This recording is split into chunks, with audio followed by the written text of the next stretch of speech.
And Happy New Year. Happy New Year. And to all the viewers too. At least I like the enthusiasm with which parents have sent their children back to school. Many of the students you talk to, they're excited to go back to school because it's boring being at home. But I think speaking as a parent, I'm terrified. I'm not sure what's going to happen. We don't know whether we're going to get a peak in the increases of infections with our children being there. I know that many schools do not have water, just let alone even sanitizers or soap. They just don't have water. Some don't even have bathrooms. We've seen that there's challenges with the learning space, and I think that's where I feel we didn't use the opportunity to make sure that we deal with the infrastructure. And one of the biggest complaints, and I keep saying this and I'll keep repeating it, is I would have expected that the Kenyan Army should have been used to build temporary housing. Right. They could have decided to, there's many business people who have tents. They could have set up tents in the fields in schools in order to be able to have the social distancing as required by the rules. So we haven't made a significant effort. Okay. And I've also wished to see a situation where you open the tertiary institutions first, then open the secondary schools, then the primary schools, so that we get a feel of how the spreading is being done. Right.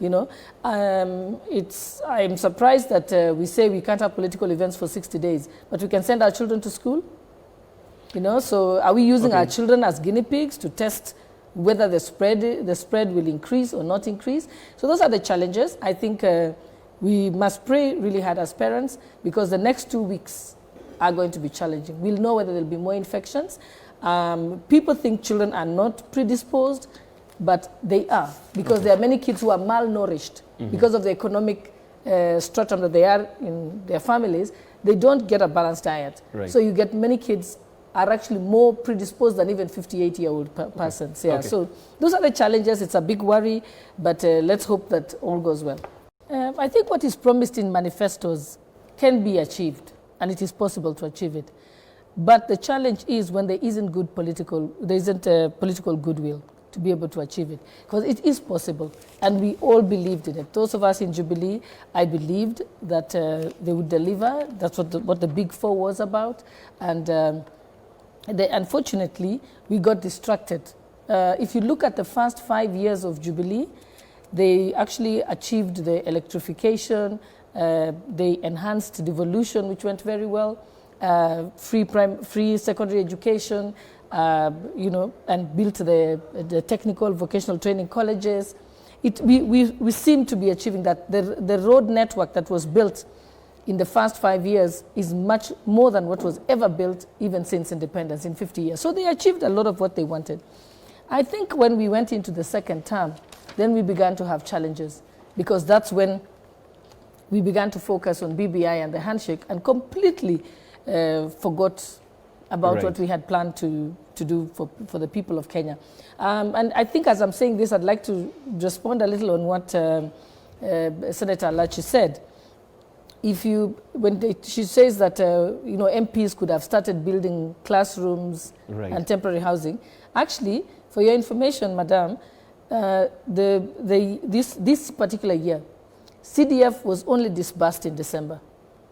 Since July, the National Affirmative Action Fund was not disbursed until December. So actually, there's been a cash crunch in the country. Right. Even salaries were delayed. So whereas many members of parliament had been urged by the head of state that we should try and use the funds that we have within our disposition to ensure that we have water tanks, build infrastructure in the classrooms, the money had not been disbursed. Right. So that is a big challenge that we had in the country. And it's important for Kenyans to be alive to that. So I still do believe that it is possible to achieve what we promised in the manifesto. We just have to focus on it. If you look at the opposition, which was supposed to be holding us accountable, holding government accountable, has failed. If you remember, what is it that people loved about Raila Odinga from the beginning? It was because when it was NYS, he's the one who called it out. When there was Eurobond, he called it out. When there was challenges with SGR, he called it out. But unfortunately, he's now gone to bed with the executive. So we no longer have an opposition that is able to hold us account for some of the issues that, for some of the promises that we made. The Public Accounts Committee in Parliament is headed by the opposition, by law requirement, and also has majority of the members are people from the opposition. But you find that now they're no longer playing their role as opposition. They've become a cheering squad for the government. Okay. So that is the challenge that we have at the moment. Right now. I think usually you have a manifesto. You would achieve, I think at best you should achieve 60% of what you promised in the manifesto. It doesn't mean you have to achieve everything in that first term. You could find that you will achieve others in the second, at the second term. And also, people also look forward to knowing that the next government will carry on some of the proposals that have been put in the manifesto. So I think it's progress, it's slow, but it's happening. If you look at Kenya, as far back as Kibaki time, Kibaki came in, we managed to achieve, he lost one referendum, then the other one we managed to deliver the constitution. He managed to empower parliament, he empowered the judiciary. We got the Chapter 15 commissions established. We made progress on the war of corruption, but we have not succeeded. It has just moved to, it has mutated. And so I think as long as we are constantly, as a nation, working towards perfection, then that is a good thing. It's when it has told that we should worry about it. But as I keep saying, I think our saddest moment is that we focused on changing the constitution instead of focusing on the development agenda that had started very well. I think it's good for Kenyans to know this. Last year, Ekure Yatani came to Parliament and he requested to increase the debt ceiling to 9 trillion shillings. I remember he was hard pressed and had to explain himself to members of Parliament. I was chairing the committee then.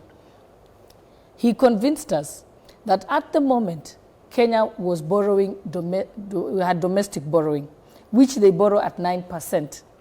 He then said that they need to borrow from the bilateral financial institutions overseas, which would bring the interest rate to 1%, which means we wanted to retire domestic loans and borrow international loans that were much cheaper. In order to do that, they needed to improve Kenya's creditworthiness. And what they needed to do that was increase the debt ceiling to 9 trillion. He said, we're not going to borrow up to 9 trillion, but we just need the ceiling for creditworthiness so that we can borrow from international loans. And I remember, even though many MPs were opposed to it, we finally said, if we're going to get cheaper loans, that is better for us.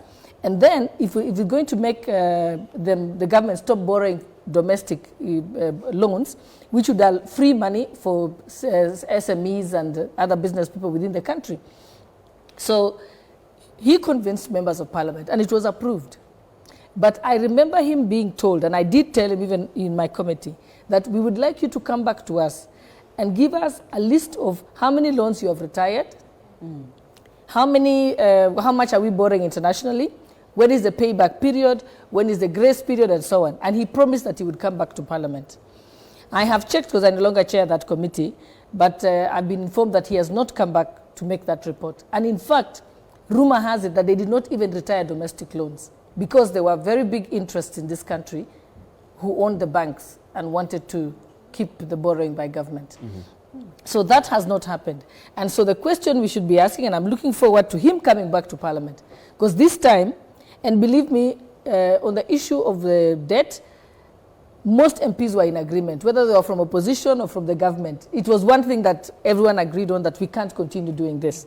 The same sentiments that Senator Lachi has said. So I'm hoping that if it comes to Parliament this time, I will be on the forefront of lobbying to ensure that the minister first comes and gives us the information on which loans we have, how many, which ones were retired, because we need to know that they actually retired the loans, because they would not be increasing the debt ceiling now if they had retired the domestic loans at that time. In fact, he had a very clear, he made a PowerPoint presentation to the committee of exactly how it would work. And in fact, at that time, he pleaded with us and he said, if we don't retire domestic loans, if you don't increase the debt ceiling, then Kenya is going to shut down. That is what they told us. So we believe that the country was coming to an economic collapse at that time. And on that reason, MPs agreed to vote for increasing of the debt ceiling. But it was only for creditworthiness, not to get to 9 trillion. At that time, I think we had brought it up to 5.7 trillion. So I can't understand why he wants to go to 12 trillion now. Right. But it means he was dishonest in the first place. Okay. And I think he's going to have a rough time. Because on this one, MPs are united.